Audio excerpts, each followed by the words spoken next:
Welcome to Living Outside the Matrix, the show where we explode the many modern myths of our culture and where we examine important lifestyle issues in order to help us better take control of our lives and to thrive. Hi there, I'm your host, Nigel Howitt, and on the show today, we're going to be discussing eyesight, its degradation and what we can do about it. I've got a great interview coming up with Dr. Sam Berne. He's an optometrist or ophthalmologist from Santa Fe, New Mexico, where he runs a holistic practice. He has been doing that for 25 years. He holds a Bachelor of Science from Pennsylvania State University, a Doctor of Optometry from Pennsylvania College, and his postdoctoral work was at the Gesell Institute in collaboration with Yale University. So that's coming up in a moment, but just wanted to make a point about why eyesight. Why are we talking about this? And, before you switch off, I'd like you to consider this. Nobody needs to lose their eyes. Our eyes are our most fundamental sense, and it is inconvenient at the very least to have to put on a pair of glasses and be vulnerable to glasses either being lost or broken in order to and having to rely on them for our vision. This is really something we can all do without, and we can. It's really important. Within the Matrix, the story is that you just have to resign yourself to macular degeneration or loss of clarity in your vision as you get older. That's just the way it is, but that is not true. There's a number of things that are not true about the conventional view of how the eye even focuses, which I strongly recommend that you look in. There's a link at the bottom of this video to a post where I've explained that at greater depth. But also the way we see is linked to the way we understand. The way we use our eyes, focusing on things in the real world, is very analogous to using the mind to focus and understand. So how we see and how we grasp is very key in this era where there's inside the matrix, there's outside the matrix. There's a lot going on. There's a huge number of people that don't seem to know much about what's going on in the world, and the use of our eyes is totally connected with the use of our minds in how much we grasp about the greater context in which we live. The extent to which you are prepared to look into this and work with it and become more conscious of the way you use your eyes is the extent to which you can preserve clarity of vision into your old age and indeed reverse loss of clarity of vision. Thank you so much for taking the time to join us, Dr. Sam Berne. Welcome to the show. Nigel, so great to be with you. Thanks for having me on the show. Great stuff. Dr. Berne, I'm very excited about this subject because when my own eyesight started to deteriorate, I looked into it a little bit and I found that the official story, surprise, surprise, didn't quite tally up. So I sort of began to sort of delve into the whole topic and open this sort of can of worms where there seems to be confusion around the whole issue of how the eye actually works. Perhaps you could start us off by just introducing us to, how you got into eye care and your practice, and then maybe we'll look into a little bit of these issues around eye care. Well, I was initiated into eye care when I was about 8 years old because I was diagnosed with a learning disability, and my mom took me everywhere. And we ended up in an eye doctor's office, and I got a pair of nearsighted glasses. It didn't help my learning disability at all. And my eyes got progressively worse as I went through school. And when I graduated optometry school, I met a holistic eye doctor, and I went through his physical eye therapy program called vision therapy. And he said two things to me. First was that my learning problem was because my two eyes weren't working together. And through the physical eye therapy, I was able to improve my visual coordination. And lo and behold, my learning problem went away. The second part of it was even more exciting because after going through his program, I completely dissolved my nearsightedness. So this is 30 years later. I still see 20/20 at distance and near. So I proved my education wrong, which said you can't improve your eyes. And so I got inspired that my mission is that people don't have to live out their eye diagnosis and they can improve their vision at any age. Fantastic. And that's the issue that excites me. There tends to be a myth around resignation, doesn't there, to our deteriorating eyesight. I'm fascinated to hear about the learning implications of two eyes not working together. But the broader picture that I'm more familiar with is this sort of macular degeneration with age. So people reaching, their mid-40s and reaching for a pair of glasses. So perhaps we can start off by unpacking. There's a conventional theory of how the eye works, isn't there? If stop me if you think there's something more fundamental than this, but there seems to be two ways of the way the eye focuses, the way it accommodates. Would you say that's the essential sort of fork in the road? The official or the conventional view, shall we say, the Dr. Helmholtz view, is that the lens is constricted by the ciliary muscle that basically increases its convexity and therefore enables you to focus at shorter distances. But something called the Bates method, I know it wasn't his original idea, but he suggests that there are these muscles around the eye that actually have more responsibility for focusing. Would you tell us a little bit about that? Sure. So Dr. Helmholtz was a physician and a physicist, and he did a lot of great research in science. He was in the mid 1800s, and you're absolutely right. His theory is that there's ciliary muscles, little tiny ligaments that attach to the lens of the eye, and that when we start accommodating, it's called accommodation or focusing, say on small print, there's a change in the shape of the lens that's driven by these ciliary ligaments. And Bates, who was an ophthalmologist who practiced in the early 1900s, he believed that ocular stress was due many times to the extraocular muscles. So we have 6 muscles that attach to the outside part of the eyeball, and that was the cause of poor accommodation. Well, what I do in my physical eye therapy program is I actually combine both, that there are exercises that can improve the flexibility of the extraocular muscles. And we develop skills called convergence, which means we aim our eyes in when we're reading, and divergence as we look out at the distance. So those are controlled by our extraoculars. And then in terms of the ciliary muscles, what Helmholtz referred to, there are other physical eye therapy exercises that stimulate the ciliary muscles to change. And so this accommodation, convergence, divergence, patterning works. These exercises that I've developed actually help people improve their accommodation and their refractive error. But I think you need to work on both sets of muscles in order to have success. Sure, that sounds quite exciting, actually, combining both, because there were some problems with the theory that it is solely the ciliary muscle, because I gather there's some stories where, in rare circumstances where the lens was removed, subjects have regained some capacity to focus. So it would definitely suggest that there's something else going on, isn't there, beyond the ciliary constriction theory. And also, I believe that something called atropine can be put in the eye, which can paralyze the ciliary muscle. Again, and if people have been shown to be able to accommodate, to focus with the atropine in the eye. So that raises the question of another method. So what I'm understanding with you, Dr. Berne, is that you're basically working on a little bit of the Bates theory of accommodation, and also fine-tuning and working with the other method of the ciliary muscle around the lens. Yeah, exactly. And I would also include the brain in the conversation, because really, our vision is generated from our brain. So even our mental thinking has an impact on how we see. And we want to blame it on genetics, and it's more than genetics. It's how we bring our eyes to the world, how we use them. And we can also bring in diet, stress, lifestyle.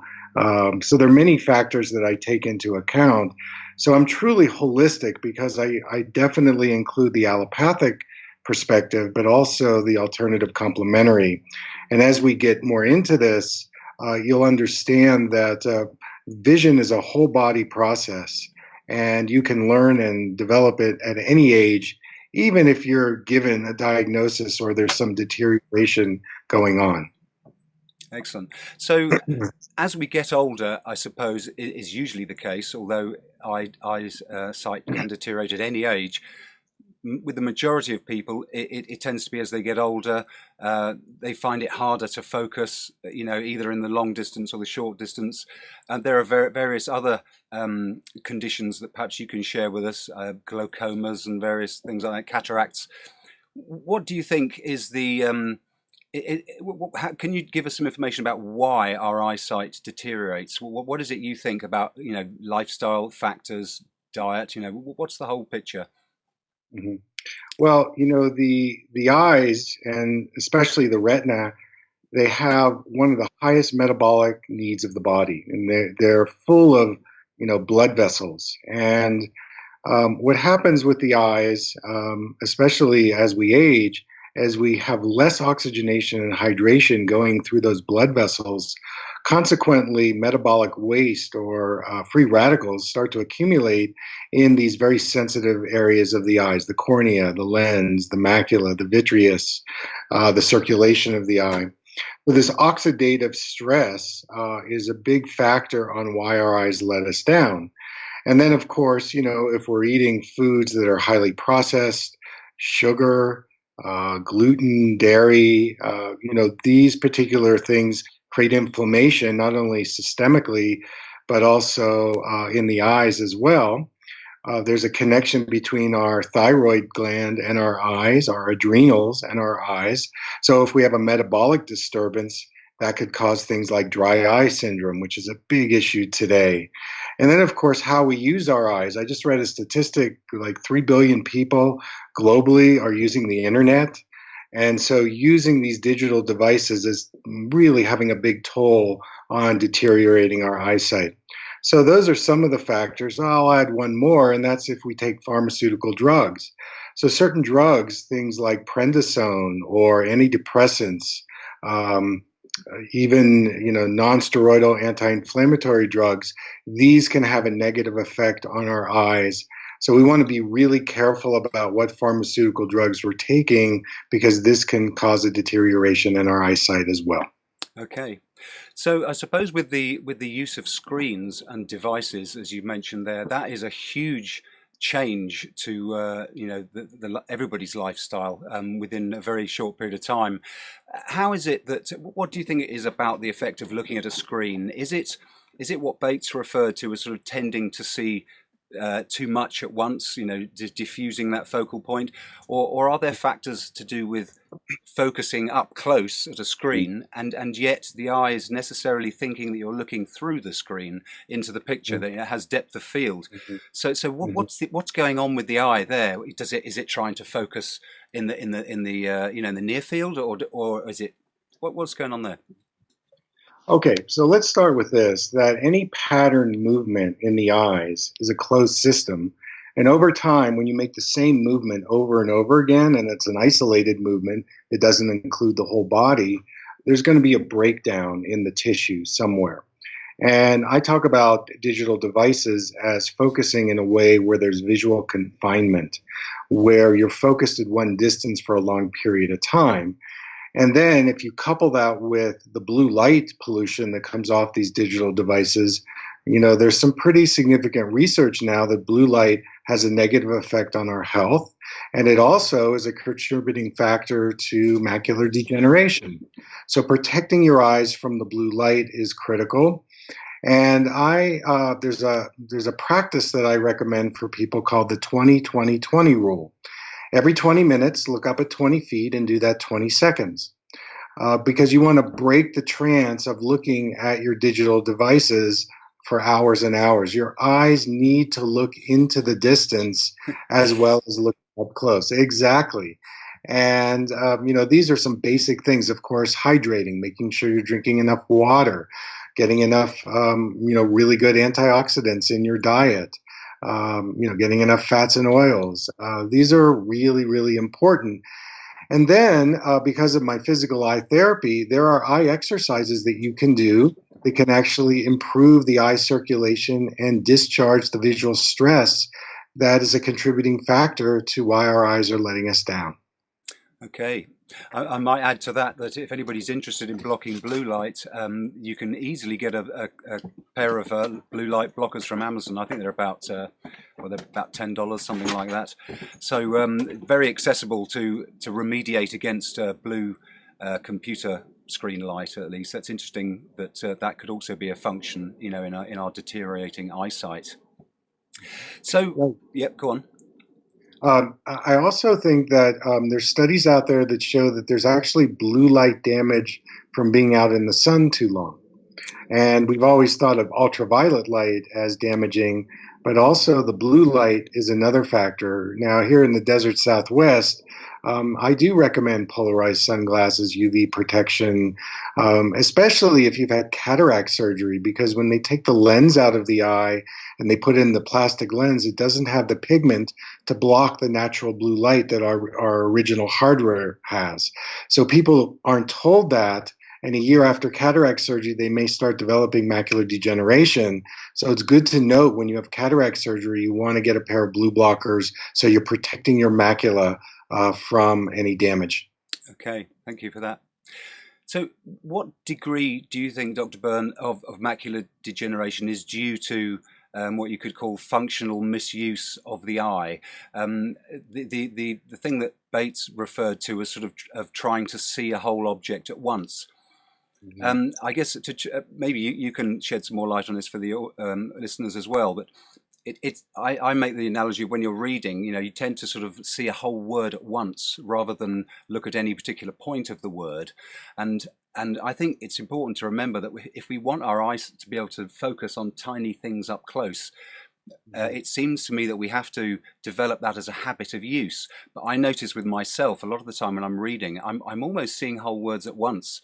And there are speed reading techniques that do actually encourage you to see whole words at once. How much of that is that a factor? And this general misuse, if you could say, a functional misuse of the eye in terms of focusing and zoning out slightly. Yeah, Nigel, that's a really great question because, the conversation in macular degeneration is all about the anatomy, the physiology, and, the macula makes up less than 1% of the real estate of the retina. And yet, it's responsible for seeing detail and colored vision. And functionally, what happens with a lot of people is the macula represents our identification capability and our objectification. And sometimes we become too overfocal, where over time our maculas do wear out from functional use. And what gets even worse is when people wear those invisible bifocals, they're called progressive lenses. The only part of the lens that you're using is a tiny hole in the center. So that puts all of your visual focus on the macula areas, which is going to really stress them. So just a couple other things about the macula. The macula, interestingly, it looks like a little bit of a yellow pigment when you look at it. And that yellow pigment is a carotenoid called zeaxanthin. And surrounding the macula is the fovea, and this is where lutein, another carotenoid, lives. And if you have proper zeaxanthin and carotenoid, these act like natural sunglasses that deflect the UV and the blue light from damaging the macula. So it's critically important you eat those green leafy vegetables, spinach, kale, the cruciferous vegetables. And then, we're getting into fall season, squash, pumpkin, orange bell peppers, red bell peppers. Think about the rainbow diet in terms of vegetables. These are really important carotenoids that protect our macula, that feed the macula. Because part of the issue is the macula develops a starvation because it's not getting these nutrients directly, and this creates oxidative stress. And this is another factor, functionally, how we use our eyes, but then biochemically and nutritionally, we're not getting the nutrients we need. That spells a disaster either for dry macular degeneration or a more serious kind, wet macular degeneration. Okay, thank you for that. And perhaps for listeners also, you could just clarify what the macula is. I've been using it with reference to macular degeneration, meaning a general deterioration of our ability to focus and use our eyes. But what is the macula? So the macula is in the center part of the retina. It's a very tiny part of the whole retina, and it's the part of the retina where the photoreceptors called cones exist. And this is where we see detail and get color vision. This is where we are able to get focal vision, detail, and visual acuity. So when the macula is not getting what it needs, then you start to get blurry vision. You might get a cloud in the middle of your vision. Lines may seem distorted. And it's a really scary ordeal when you go to the eye doctor and you get a diagnosis of macular degeneration. And the common line is, well, there's really not much you can do about it. It's an aging process, and we'll just watch it. And I learned early on to be much more proactive, that you can improve your vision just by changing your diet, just by reducing your stress, cutting out sugar. These are really simple things that help not only our eye health, but our overall wellness. Absolutely. Well, maybe we can delve more into, again, the whole package of remediation techniques and tie that in with looking at your practice. But if I can just pin you to a little bit of this functional disuse again. Just that I've discussed this with some other people that have had developing a long-sightedness, and I've noticed in myself a tendency to catch myself, if you like, not focused on anything particular. I don't know whether it's to do with, when we're stressed out and we're just sort of resting, but I might sort of find myself, I don't know, in the bathroom shaving or any menial activity, and I catch myself not focused. So my eye is somewhere parked in neutral, if you like, or my focal point is somewhere out there in no man's land, and I sort of I catch that and think, goodness, what is that, and is that part of why my eyesight's going? Because obviously, if I want my eyes, as I mentioned earlier, to remain able to work down to a sharp detail, what am I doing, allowing it to zone out?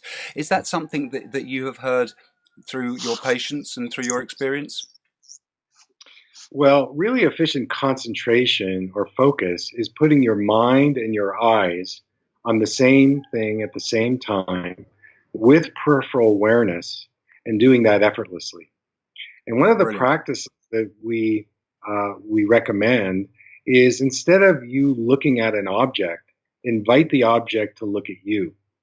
And when you invite the object to look at you, immediately your peripheral vision opens up, and you are more relaxed with your eyes.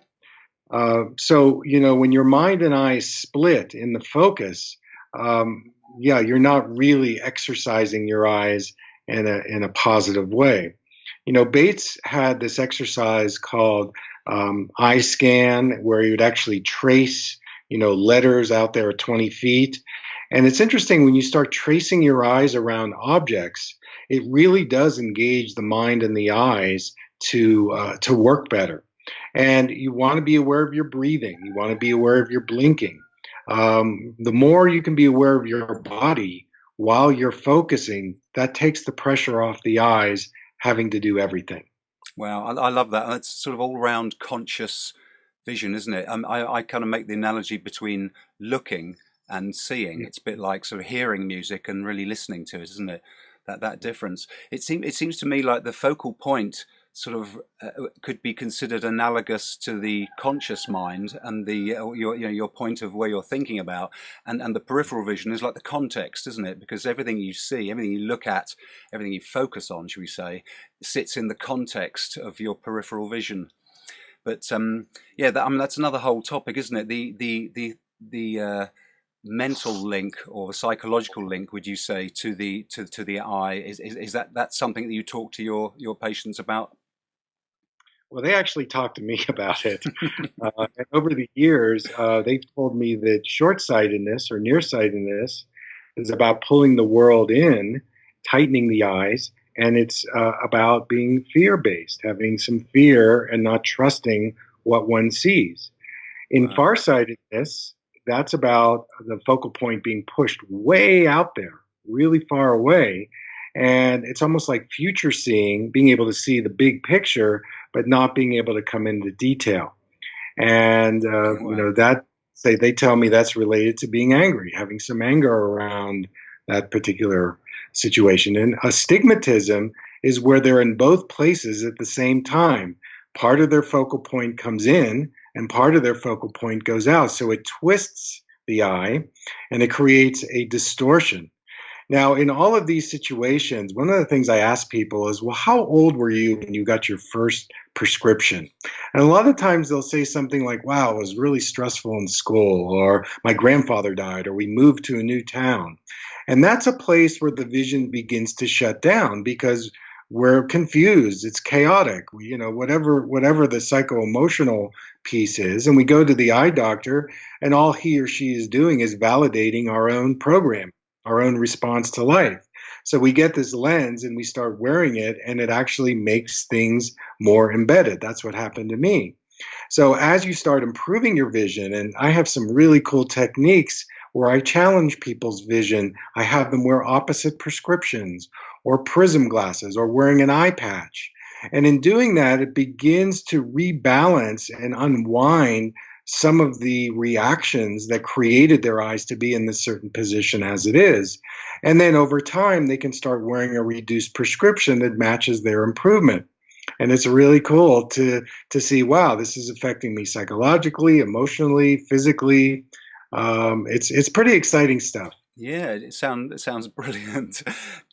How much of the Bates method do you use? Because obviously you've used quite a few techniques. You're bringing in a lot, which is fantastic. How much of his method do you use? And could you sort of summarize it for any listeners that don't know of it? Well, I really respect what Bates did. And, he was a pioneer going against the grain of medical doctors really, a long time ago. And there's no question that his eye exercises in terms of relaxation really help people. What I do is I add to that because I have people become more self-aware internally of their habits by putting them into different visual experiences where they gain feedback of, oh, I'm not using my two eyes together.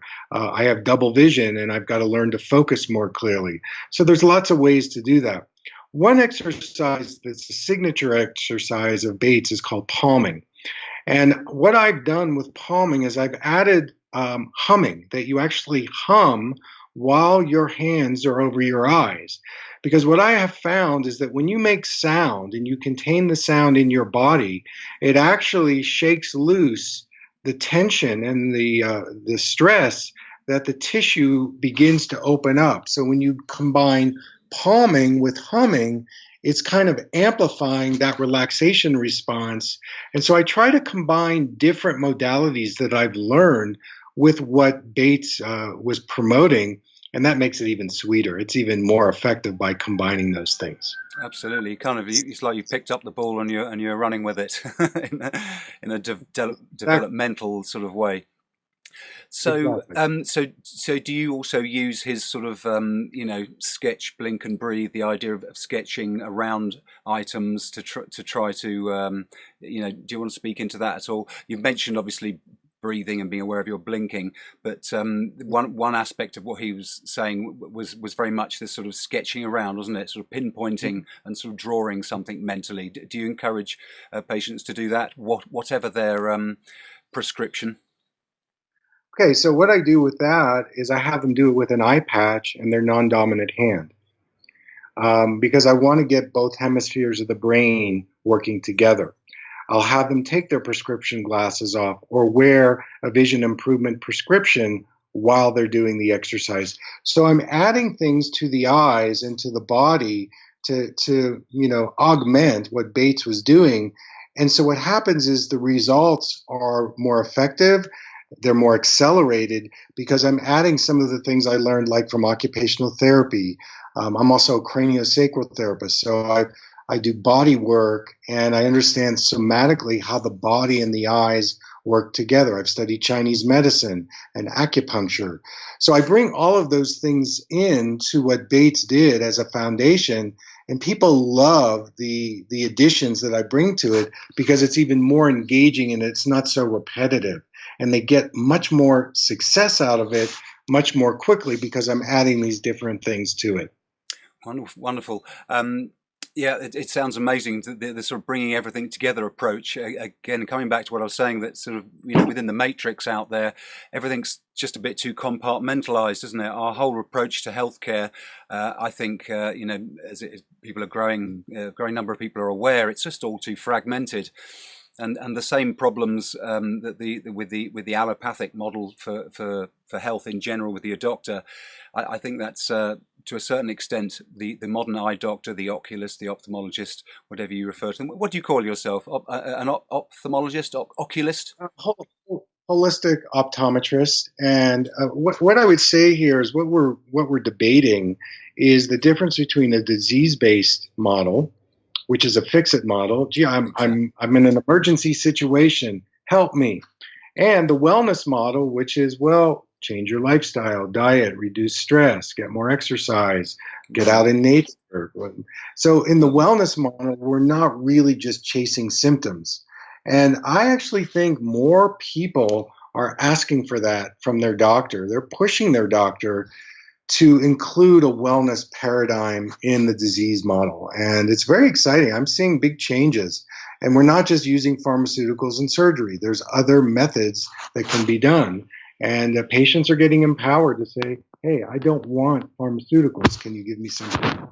Whereabouts is your clinic, Dr. Berne? You're somewhere in New Mexico. I think it's Santa Fe. Do you want to tell us a little bit about where you are and what you do? I've been called a broadband virtuoso because I work with infants.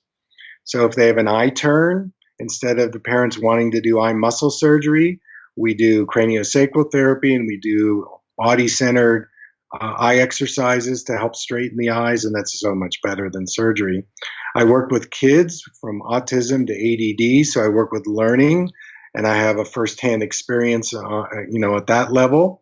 And then I work with adults who want to improve their vision, who are tired of their eyes are getting worse every year when they go to the doctor.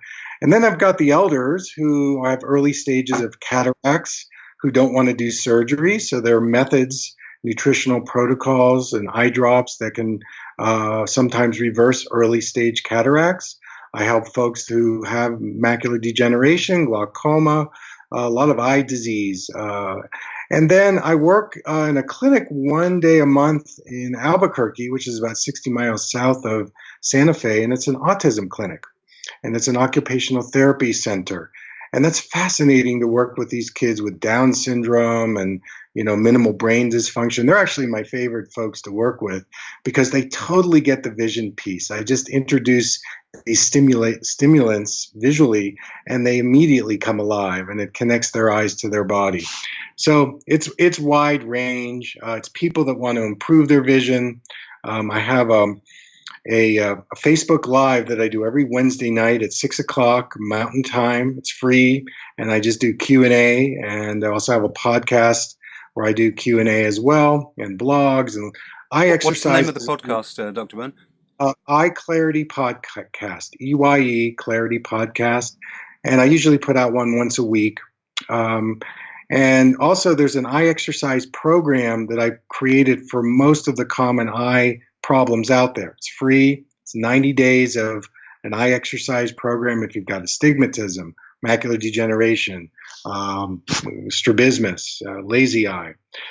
Because my mission is to really get this out there because people are suffering. They're not getting answers that they like. And this information is it's really amazing. It's science-based and it works. Absolutely. And it's very empowering, isn't it, to be able to smash the myth that when your eyes start to deteriorate at whatever age you're at, it's not a lost cause, is it? So there's definitely a lot you can do. Do you have any, personal experience of, say, for example, teenagers with hefty prescription glasses managing to be glasses free? Have you seen such cases of the reversal? Well, of course, I was a case. Of course, yeah. I'm a walking example. Absolutely, that's it's a very powerful one.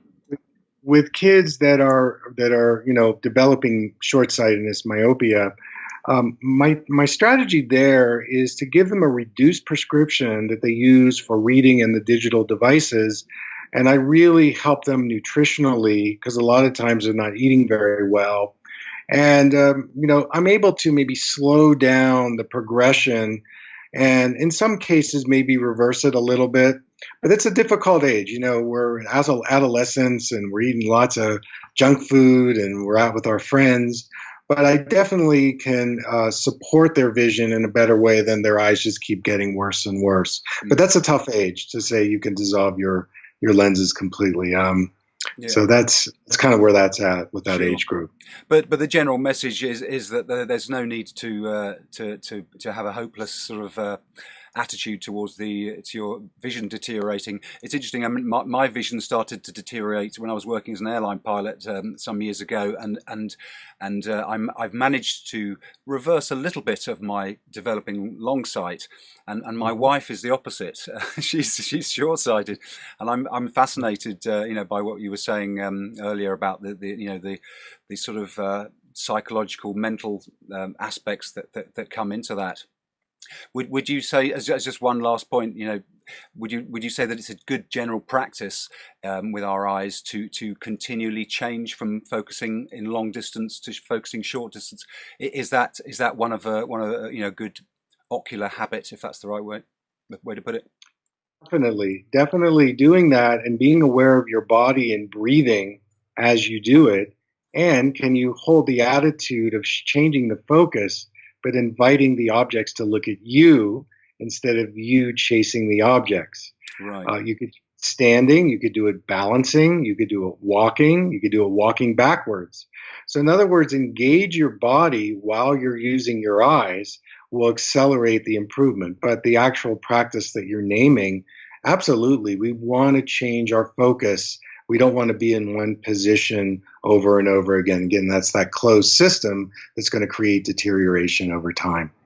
Wonderful. And just one little point bearing against the Bates method. He spoke of something called the long swing and the slow swing. Can you tell us a little bit about that? And I believe it's to do with sort of peripheral vision, isn't it? And using the peripheral vision. How does that work?